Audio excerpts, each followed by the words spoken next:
Yeah, I was holding the hand. Yeah, demonstrating to my kids how to get these things out. It actually helped me to screw around. It's like the same process.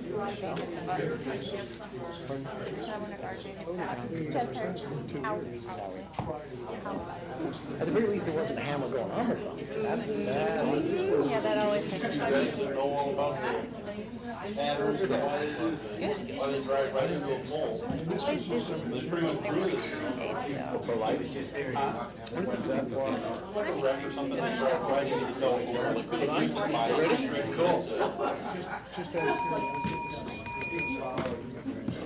Good evening. I'd like to welcome you all to the October 11th Washington City Council Workshop agenda. Jennifer, would you call the roll, please? Councilmember Costin? Here. Councilmember Russell? Councilmember McDaniel?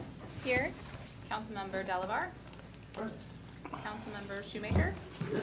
Councilmember Morris? And Councilmember Greenlee? Here.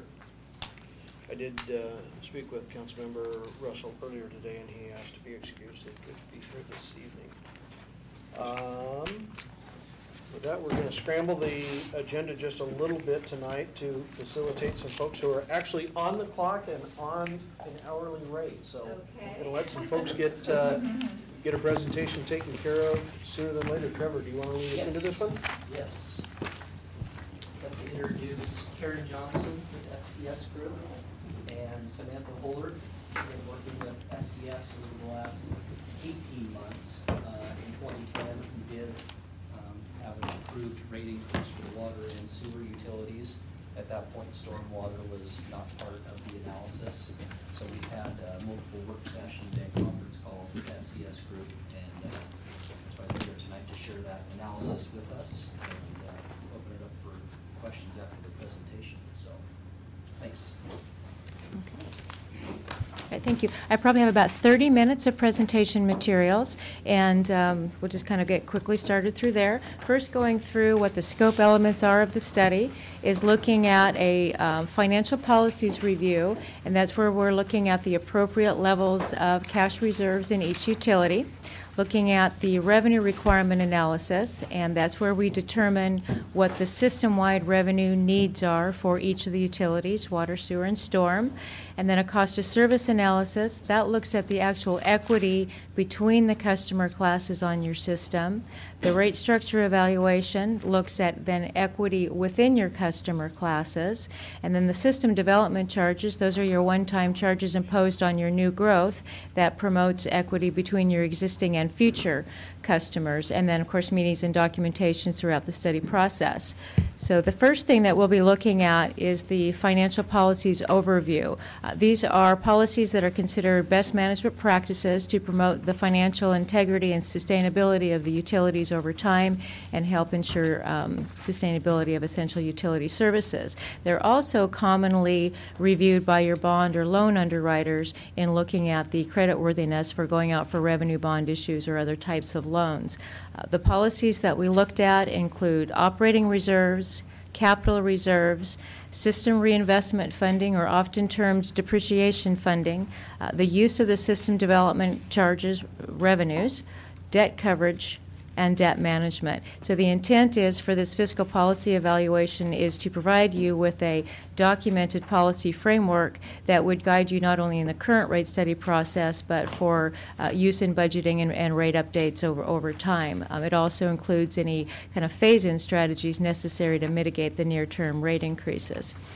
So the first one we look at is the operating reserve. The purpose of this reserve is to provide adequate working capital to accommodate kind of the day-to-day fluctuations in the revenue collections and timing of expenditures for the utilities. We recommend maintaining a target balance in the operating accounts of each utility. It's equal to 90 days of operating and maintenance expenditures for the water utility, 60 days of your operating and maintenance expense for sewer, and 45 days for storm. The reason for the different target balance for the three utilities is dependent on the type of variability of the revenue stream for each utility. For example, a water utility is a lot more has a lot more revenue instability due to the different usage patterns in the summer, whether you have weather, wet or dry weather, and conservation efforts, whereas a sewer utility is mostly looking at recovery on a flat rate basis or looking at more of your winter period, and storm is essentially a flat rate, so that's the difference for the differing reserves there. For each utility currently, the cash reserves are sufficient to maintain this recommended target balance without having any additional impact on rates. Next is the capital reserve. This is similar to the operating reserve, but it's looking at the capital side of things. It's a source of funding to mitigate the impact of any unanticipated capital costs on rates, either some capital cost overruns, some unanticipated capital projects that would come up throughout the year, but are not intended to pay for, any kind of catastrophic loss, but just kind of a day-to-day reserve. The recommendation here is to maintain a target balance in each utility's capital account equal to about 1% of the original cost of each system's total fixed assets. This policy is also, we term it, kind of nested with system reinvestment funding and other capital resources, such as the collection of system development charges. And what that means is, by doing the depreciation funding and putting those monies into your capital reserve, as well as collecting annual system development charges, that typically will meet this reserve without having an incremental increase on rates. That is the case for each of the utilities for this study period.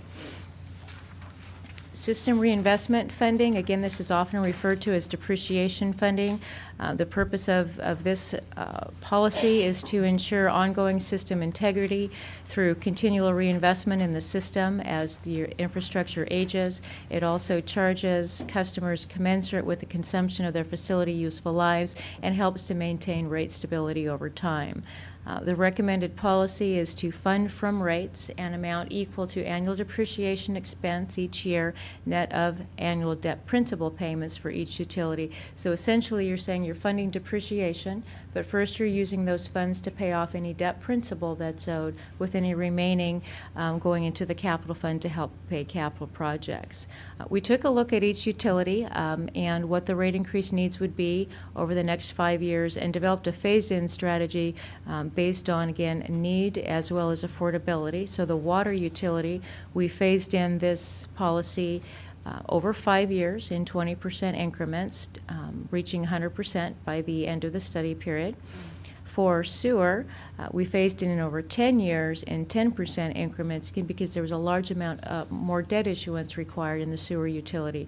So to mitigate the rates, we just phased in this policy a little longer over time. And storm is set at currently doing 100% of funding of this reserve. Again, for each utility, there is an incremental impact for this type of a policy, and I'll go through each of those as we get to the slide for the revenue requirements for each separate utility. Debt service coverage, the purpose of this is to comply with any existing debt covenants and to maintain credit worthiness for any future debt issuance. The recommendation and also the city's current policy in the outstanding covenants that they have on their revenue bonds is to set rates to maintain a coverage ratio of at least 1.25 times the annual bond debt service payments, including looking at the revenues collected from the system development charges. So that what that means is that the utilities revenues need to first pay for all of the operating and maintenance expenditures, and then that net revenue needs to pay for the annual debt service plus an additional cushion of 25%. So that's an incremental, it's an incremental cost only if the cash needs aren't driving the rate increases. For each of the utilities here over this study period, it's actually the cash